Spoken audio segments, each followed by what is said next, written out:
fam, that's what they call me. I promise that you'll never be lonely. Be the fam, that's what they call me. I promise that you'll never be lonely. What's up, guys? Today, this is going to be our Red Lobster mukbang.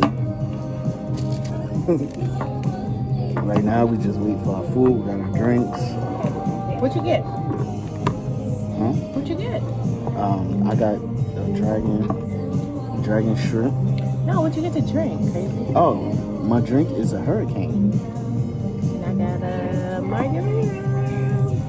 A lobster margarita. That jump mad big. It really is, and I'm gonna drink this much of it. He'll finish the rest. Is it strong? Let me taste. You was gonna ask, actually, you're gonna really ask. Go ahead. Then push it over some more. Thank you. You're welcome.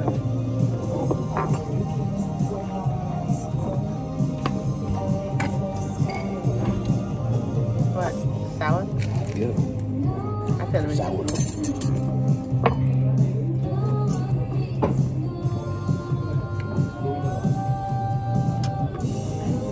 So today we're going to talk about. Maybe we should talk about how we met, when we first met. Right? Or you want to do that? We can. Could you hear over the Oh, copyright, yeah. The music do not belong to us. Definitely doesn't. So, you want to tell them? You want me to tell him how you stalked me? Stalk you? He stalked me. Yes, you did. No, I didn't stalk her. What did you do? All right, so tell him your version. She called me. I called you. She called me because my brother, her and my brother were friends, and he had called her from my phone. And I didn't know the number, so I called the number back. You gotta get in the camera, boy. Can't see you. I got a little neck.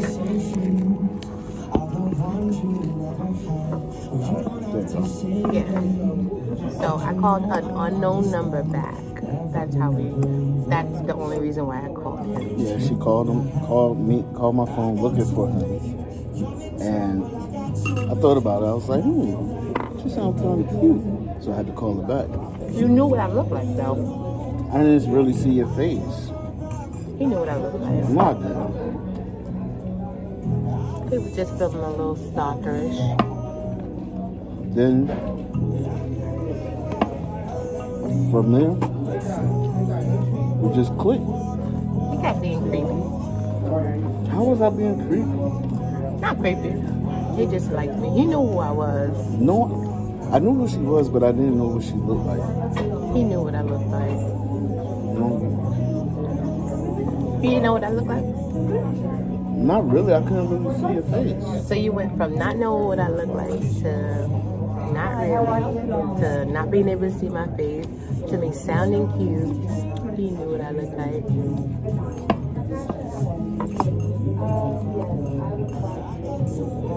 Well, that's how we met. So here's the real story. He knew who I was. He thought I was cute. He found his opportunity to call me. No, well, okay, I called him, but he found his opportunity to call me back. And then he stalked me for a little bit.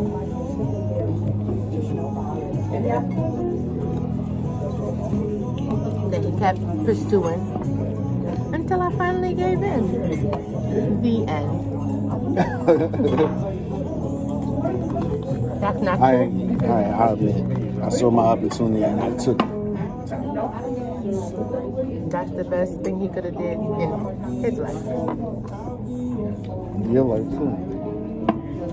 Your life. Why keep slopping? Because it's on the counter. What you think it's going? You don't have a case like mine that keeps it up.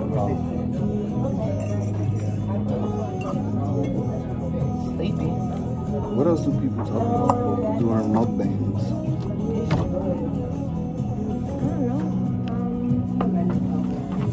Alright, when our actual food gets here, I'll turn the camera back on. Alright, so we got our food. This is what we got. I got the Asian. What you got? Asian shrimp, I think. He got Asian shrimp, and I got chicken Alfredo. Chicken Alfredo. That's what it looks like. So.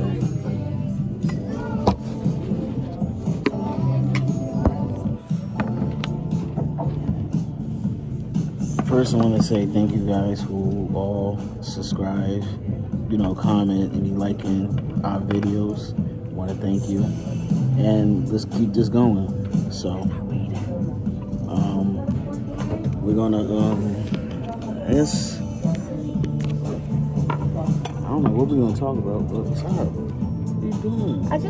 I just wanted to borrow one. You borrow one? How you borrow a shrimp? I'm gonna give it back later.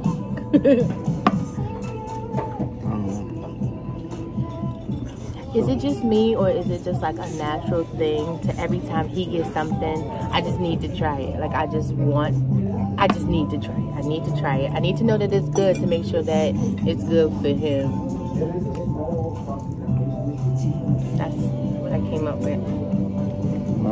Do anybody else do that? Like, don't you feel like you need to try your significant other food to make sure that it's good enough for them? Yeah, why do y'all females do that? Y'all order your food, and then when the guy order their food, y'all want to pick off his food. Because we need options. See, I'd rather have options with my food than my men, right? Right? I mean, yeah, I guess if you want to put it in that aspect. Exactly.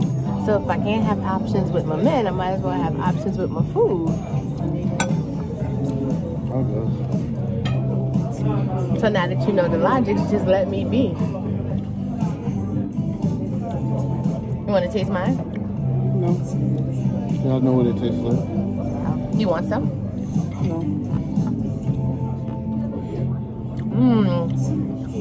His shrimp is good.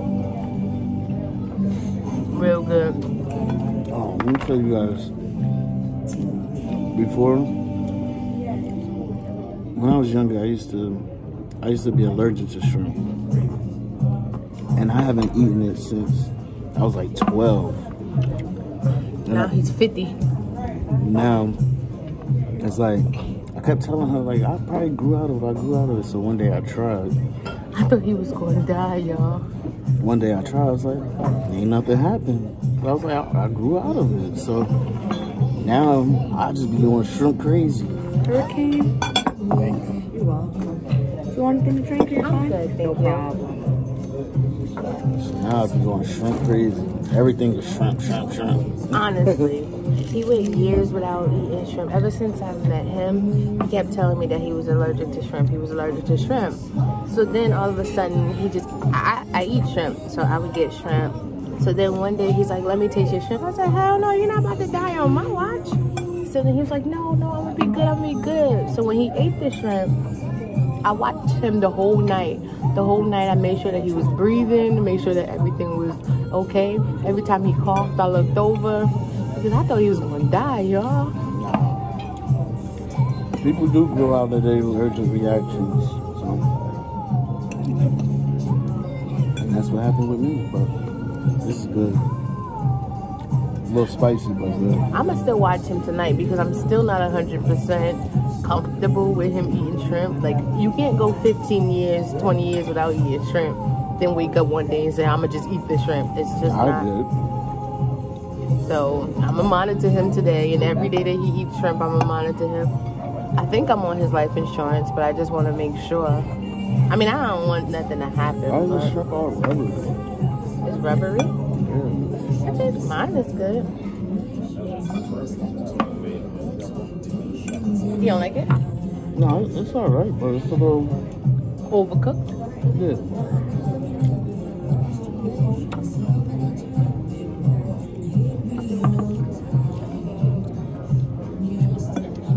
It's good.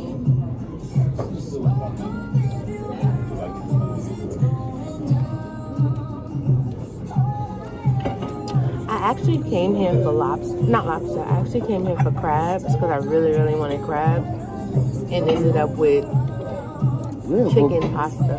Why you didn't get it? Because I didn't realize until after I ordered it that I wanted crabs. That's what I really wanted, but it's fine.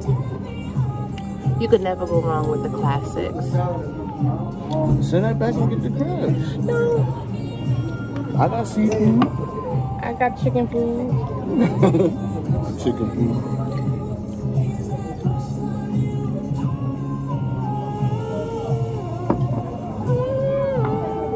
We do not own the rights to this song. I like the song though. No, so we won't get. So you have to say for every song that plays behind your music, like we do not copyrighted. We do not own the rights to this song. We could make our own song. We do not own the rights to this song. We do not own the rights to this song. We do not own the rights to this song. We do not own the rights to this song. You not eating? I'm full, but I get dessert, so I'm waiting for my dessert. Plus, I'm gonna have dinner for tonight. Din.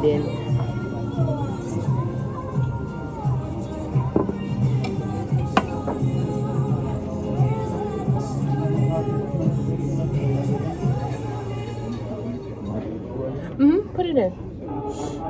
Thank you.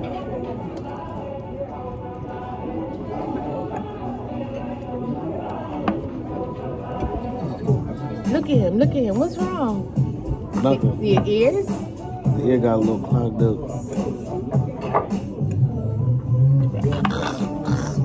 Y'all remember it, what's the movie with Will Smith and Hitch.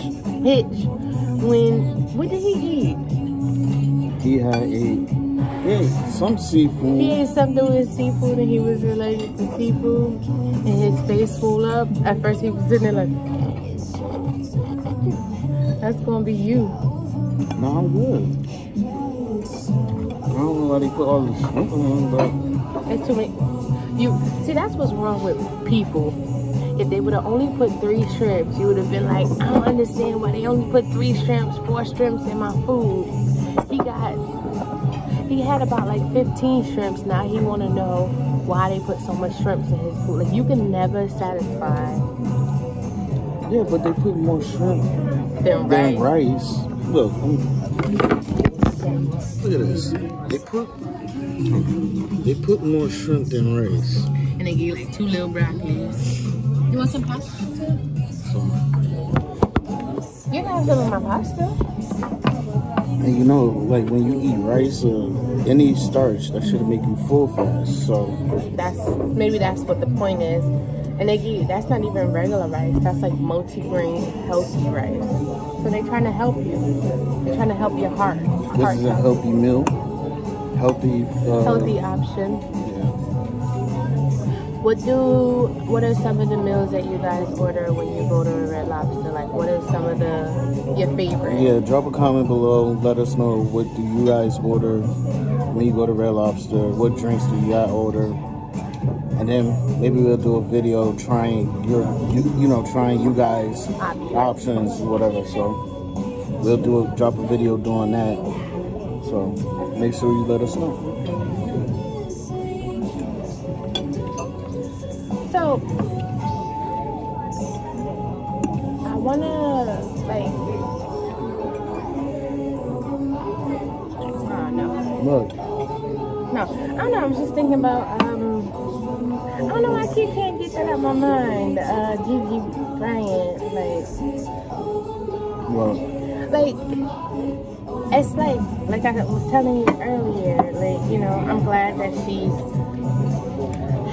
not happy, but I'm glad that she's coping because she has other kids. But like in a situation like that, how long do you think that it takes to not completely heal, because I don't think that you'll ever completely heal, but how long do you think it takes to not even move on, but like get past and enter another phase and becoming, this is my new normal life? Like, how long do you think that?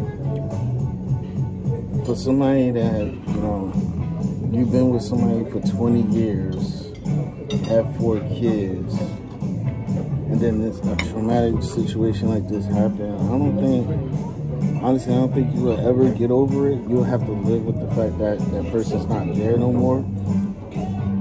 But I don't think you'll ever get over it or move past it. You just have to live with it and accept it. That's about it. So for like, not saying that they're not normal, but for average couples, when tragedy happens, what do you feel as though is like a good time frame? Like, and I know that you can't put time on situations, but what do you feel as though is like a good time period that you take to yourself to process and then eventually move on? Do you feel like a year is decent for her, or like 2 years, never? Like I said, like you imagine being with somebody for 20 years. Like, all right, just put in aspect. With me and you, we've been together. Say we've been together for 20 years. It hasn't been that long. We've only been together for 7 years. How long we've been together? For 7 years. But I'm just saying, like, imagine if we do 20 years, and then all of a sudden, knock on wood, knock on a lot of wood, that I'm not there no more. Well, how would you feel? For the rest of your life, you've been with somebody for 20 years of your life, and then all of a sudden, so that's what I'm saying. Like, you know, it's a traumatic situation, and it's like for 20 years you've been with somebody, but then do you spend the next 20 years in the same place? Or like, when is that time period? And I don't think you can put a time on how people feel or every situation, but when is that time period where you be like, you know what, he would want me to be happy because he brought happiness to me. He would want me to be happy. He would want companionship with me, though it's not with him.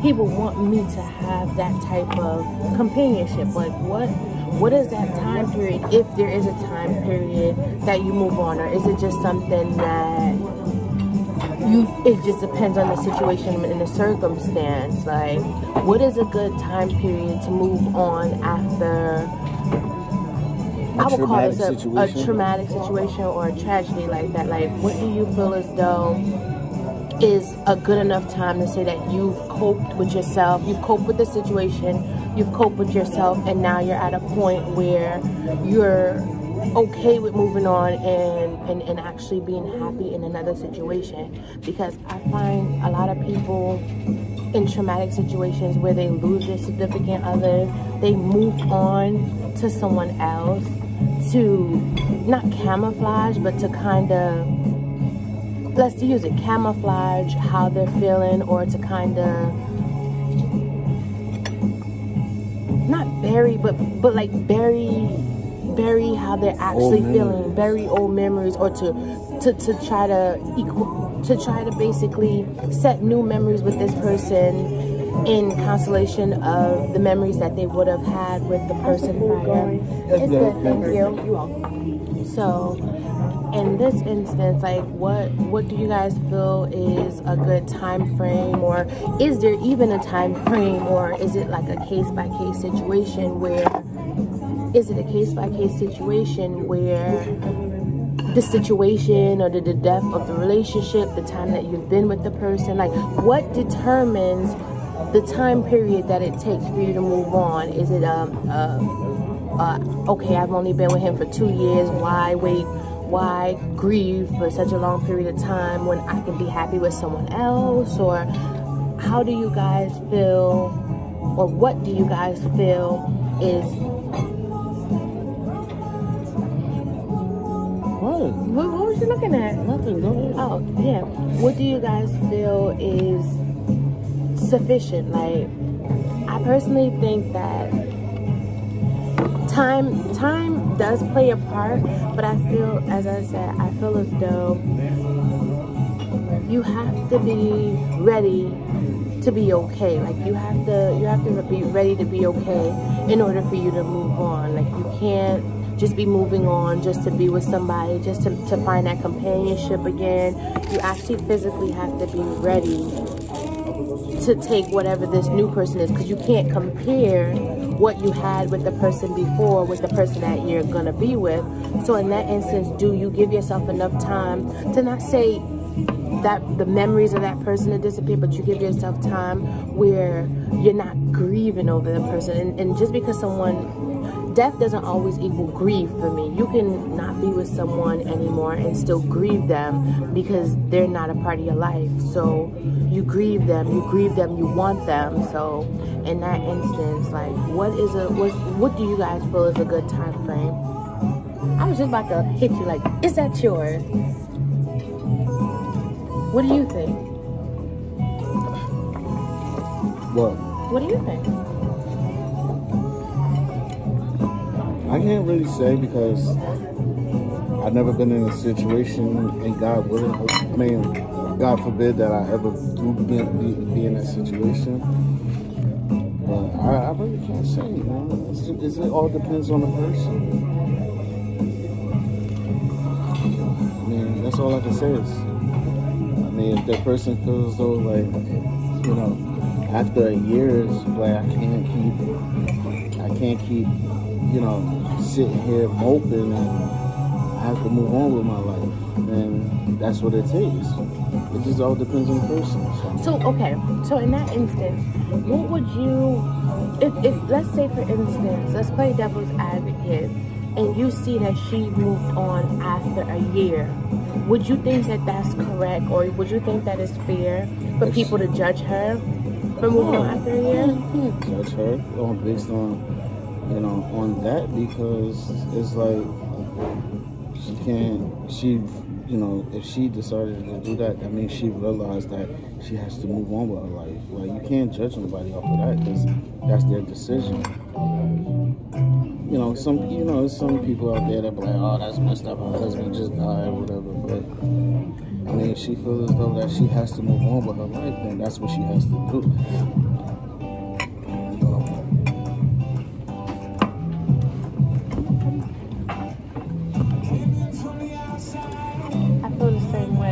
You know, people will be quick to judge. Oh, she never really loved him. She never this. She never that. How could she move on? This world is full of judgmental people. This world is full of judgmental people that has no room for judgment. That's the part that people feel. It's easy to judge somebody in their situation, but your life doesn't have any room for judgment.